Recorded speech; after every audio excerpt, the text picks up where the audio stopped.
सर्वेभ्यः नमो नमः। अस्मिन् अन्तर्जालीय कक्षायां सर्वेषां स्वागतम् अस्ति। सर्वेषां छात्राणां कृते अद्य अस्मिन् अन्तर्जालीय कक्षायाम् अनेकानि उदाहरणानि सन्ति। बहुत सारे उदाहरण हैं। उदाहरणों के माध्यम से आज हम सभी सीखेंगे वाच्य और वाच्य का परिवर्तन।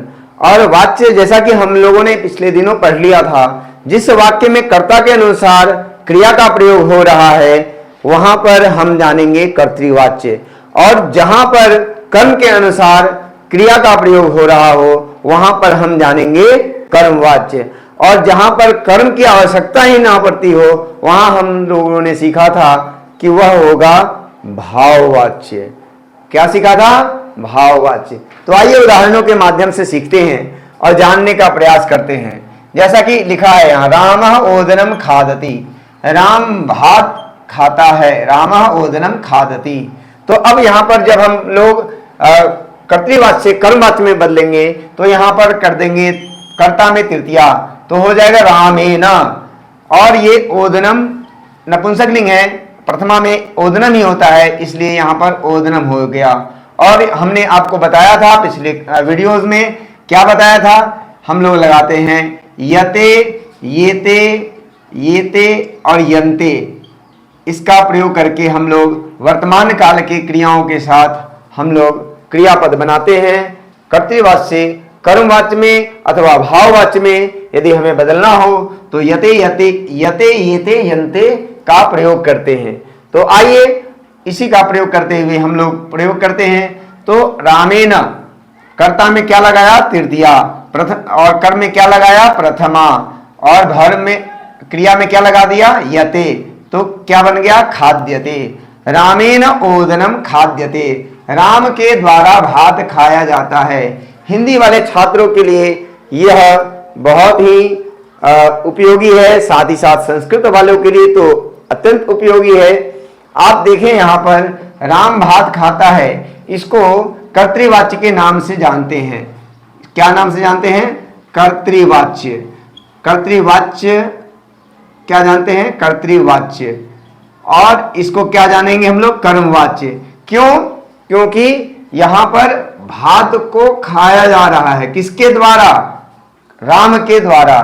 तो यहां पर इसी को कहते हैं हम लोग इंग्लिश में एक्टिव और पैसिव। इसमें राम क्या हो गया?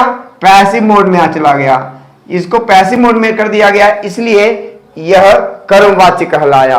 क्या कहलाया? ये कर्मवाच्य। क्या कहलाया? कर्मवाच्य। तो कर्मवाच्य हो गया।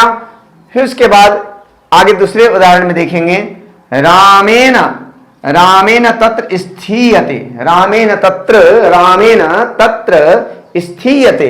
राम से वहां ठहरा जाता है। यहां पर ये देखिए, यहां पर ठहरना, अब ठहरना क्रिया को व्यक्त करने के लिए हमें किसी कर्म की आवश्यकता नहीं पड़ती है।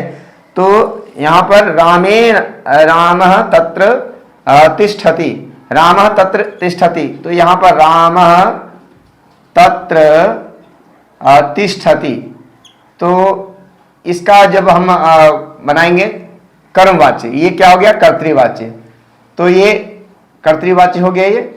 अब इसका यदि हम भाववाच्य बनाएंगे तो क्या हो जाएगा? रामेण तत्र स्थीयते। रामेण तत्र स्थीयते, राम के द्वारा यहां ठहरा जाता है, या राम से वहां ठहरा जाता है।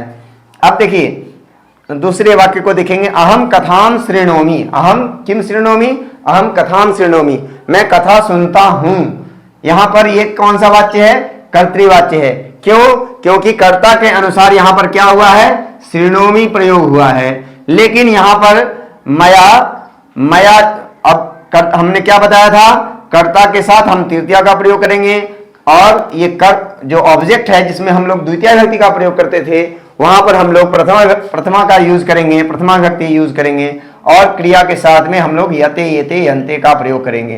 तो स्त्री श्रु में चेंज हो जाता है, ये आपको ध्यान रखना है। संस्कृत वाले छात्र ध्यान रखेंगे। और यहाँ पर मेरे द्वारा, यहाँ पर प्रयोग करेंगे हिंदी वाले छात्र, क्या प्रयोग करेंगे? मेरे द्वारा कथा सुनी जाती है। तो यहाँ पर कथा सुनी जाती है, कथा को सुनी जाती है। तो ये यहाँ पर हम लोग मैं कथा सुनता हूँ। अब यहाँ पर देखिए हिंदी वाले छात्र के लिए देखिए, सुनता हूं प्रयोग कर रहे हैं। लेकिन अब ये क्या हो गया, कथा के अनुसार यहां पर लिखा गया सुनी जाती है, कथा सुनी जाती है मेरे द्वारा। तो ये ऑब्जेक्ट के अनुसार यहां पर हिंदी वाले छात्रों के लिए देखिए, ध्यान से देखिए, सुनी जाती है प्रयोग किया गया। यहां पर स्पष्ट हो गया हिंदी वाले छात्रों के लिए कि इस ऑब्जेक्ट को देख करके हमने क्रिया का प्रयोग किया, इसलिए यह कर्मवाच्य हो गया। क्लियर है? क्लियर है? आगे देखिए, कवयः कविताम कुर्वन्ति, कवयः कविताम कुर्वन्ति।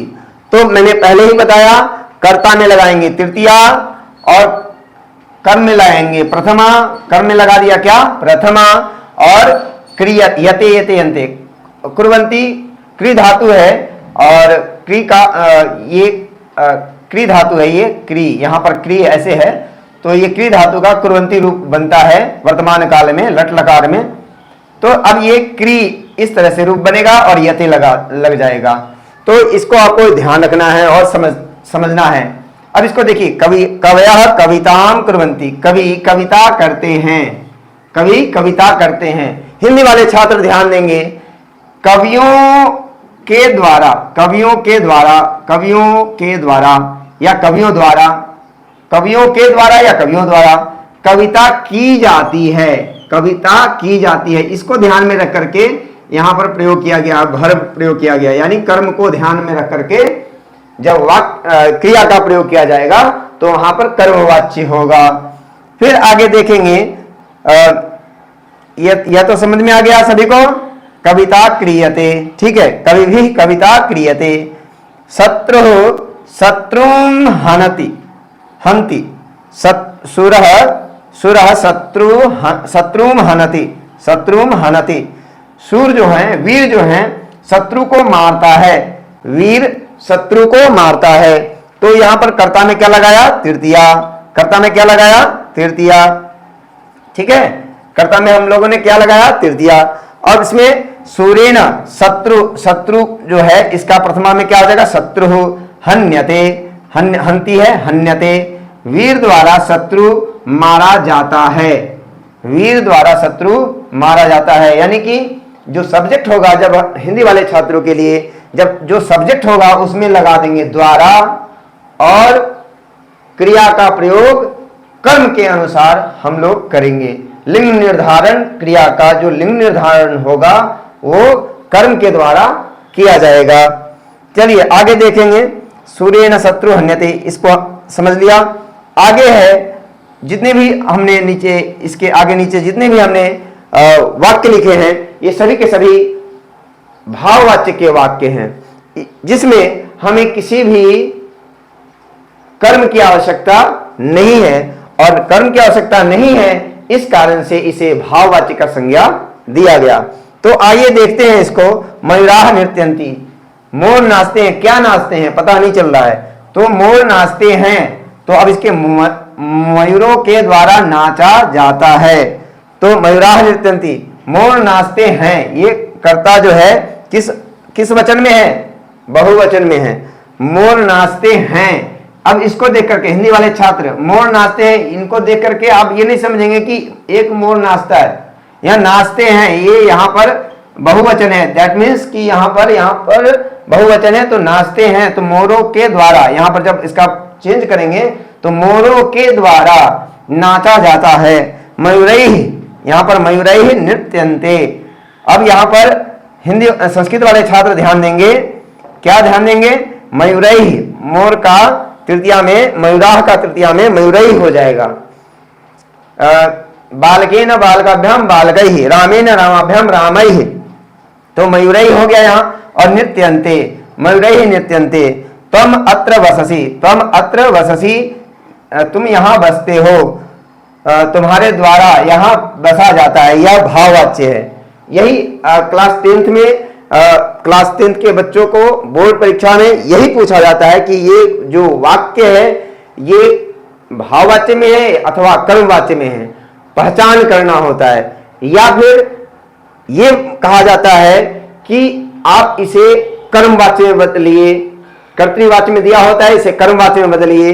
या फिर कर्तृवाच्य में दिया होगा, ये कर्तृवाच्य में है। ये मयूराह नृत्यन्ति, मोर नाचते हैं, ये कर्तृवाच्य है। इसको कर्मवाच्य में बदलने के लिए, भाववाच्य में बदलने के लिए कहा जाता है। तो इस तरह से यदि आप उदाहरणों के माध्यम से यदि आप सीखते हैं और अभ्यास करते हैं उदाहरणों पर, तो निसंदेह आपका कॉन्सेप्ट क्लियर हो जाएगा।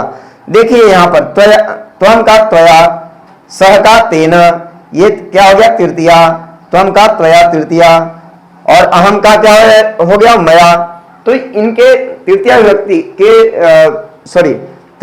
के जो रूप हैं तीनों वचनों में आपको अवश्य याद कर लेना है। साथ ही साथ एक और बात कहनी थी जो कि मैं आपको बता देना चाहता हूं, जिनके अभाव में, जिनके नॉलेज के अभाव में आप नहीं बना पाएंगे, तो आशा करते हैं आप इनका स्क्रीनशॉट ले लिए होंगे। तो कुछ कॉन्सेप्ट है जो संस्कृत वाले छात्रों के लिए अत्यंत महत्वपूर्ण है। हिंदी वाले छात्रों के लिए तो कोई भी वो कोई प्रॉब्लम नहीं है उसमें, केवल वो कर्म को ध्यान में रख करके वो जब क्रिया का प्रयोग करेंगे तो उनका स्पष्ट हो जाएगा, उनका क्लियर हो जाएगा। परंतु संस्कृत वाले छात्रों को जो चेंज करना होता है, नृत्य किस में चेंज हो जाएगा, नृत्य में ही रहेगा, नृत्य में ही रहेगा। इसमें केवल यते लगाएंगे। जीव जो है इसमें भी जीव माने जीवित रहना, जीव धातु है, इसमें जीव यते हो जाएगा, जीव में ही रह जाएगा चेंज। लेकिन वस जो है, वस धातु जो है वो उस में चेंज हो जाएगा, उस, ठीक है। और स्वप धातु जो है सोना, स्वपीति है ना, तो स्वप धातु किस में हो जाएगा चेंज, सुप में, सुप्यते, सुप में चेंज हो जाएगा। और उसके बाद और भी धातुएं हैं जिनका रूप चेंज होता है। तिष्ठ जो है, तिष्ठ जो धातु रहेगा तिष्ठति, तो अस्था में चेंज हो जाएगा, अस्थीयते, इस तरह से रूप बनेगा अस्थि। और रुच जो है आपका रोचते, ठीक है। रुच क्या हो जाएगा, रुच्यते, रुच धातु में रुच्यते रूप बनेगा, रुच्यते। फिर इसी तरह से भी धातु में भी भी ही रह जाएगा, यते लगा देंगे, भी यते। सिंह जो है शेते, सिंह धातु जो है वो सी में चेंज हो जाएगा, सी यते, सी, ठीक है। और खेल